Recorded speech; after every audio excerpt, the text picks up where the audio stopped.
ஆட்டோக்காரங்க கரெக்டான இடத்துக்கு தான் கூட்டு போறாங்க. எம்புட்டு ஸ்வீட்டு டேங்கப்பா. சரி பிரதர், கடையோட ஓனர் பார்க்கணும். ஓனர் யாரு? ஓனர் அங்கே இருக்கா சார்? ஓனர் அங்க இருக்கிறாரா? சரி, ஓகே. பஸ் கடையோட ஓனர் இவர் தானே? ஓனர் அவரா? பாய், இப்ப கடையோட ஓனரை பார்க்கணும். இந்த யாரு ஓனரு கடையில? ஓ,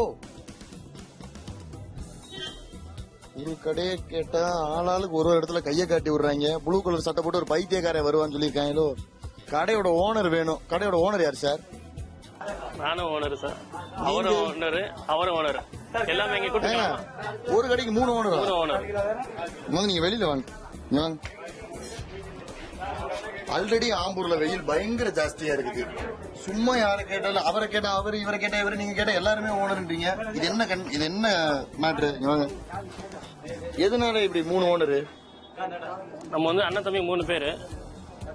ஓஹோ, அதானா? நான் வேற ஏதோ காம்ப்ளிகேட்டடா யோசிச்சேன். என்னங்க யாரை கேட்டாலும் அவர் ஓனர் இவர் ஓனர் ஒரே குழப்பமா சொல்லுறாங்க. கடையில ஏதோ உள்கட்சி பூசல் போலன்னு நினைச்சிட்டேன் நான். கடையில 3 அண்ணனா? 3 பிரதர்ஸ். 3 பிரதர்ஸ். சரி, மூத்தவர் யாரு? மூத்தவர் இவர் ரஃபீக் அஹமது. பாய், வாங்க Bhai. Welcome to Munir sweets. நல்லா இருக்கீங்களா? நீங்க அடுத்த சின்னவரு? அவர் சித்திக் அஹமது 3வது. நீங்க 3வதா? அவர் 3வது. அவர் 3வதா?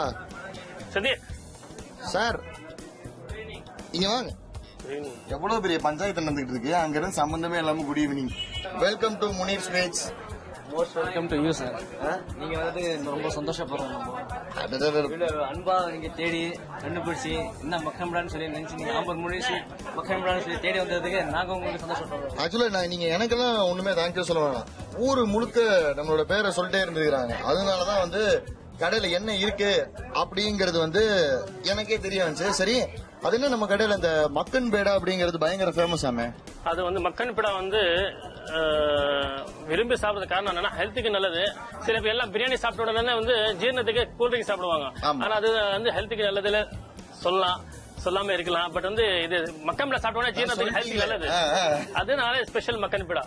இது டோட்டலா பால் ரெடி பண்ற ஐட்டம். இது ஓகே. டைஜஸ்டிங் இது ரொம்ப நல்லா இதாகும். அதெல்லாம் கொஞ்சம் ஃபேமஸான ஐட்டம். மக்கன் பேடா செய்யறதுக்கு என்ன தேவை? முதல்ல ஃபர்ஸ்ட் வந்து கோவா, பால் கோவா சொல்லுவோம். கோவான்னு நான் வேற எங்கேயோ போயிட்டேன். ஆமா, பால் கோவா. அதனால பால் கோவா சொல்லுவோம். இது எப்படி ப்ராசஸ் பண்றதுன்னா, ஒரு மினிமம் ஜஸ்ட் எக்ஸாம்பிள், ஒரு 10 லிட்டர் பாலுக்கு வந்து நம்ம சூடு பண்ணா எல்லாமே நினைப்பாங்க 1 கிலோக்கு 10 லிட்டர்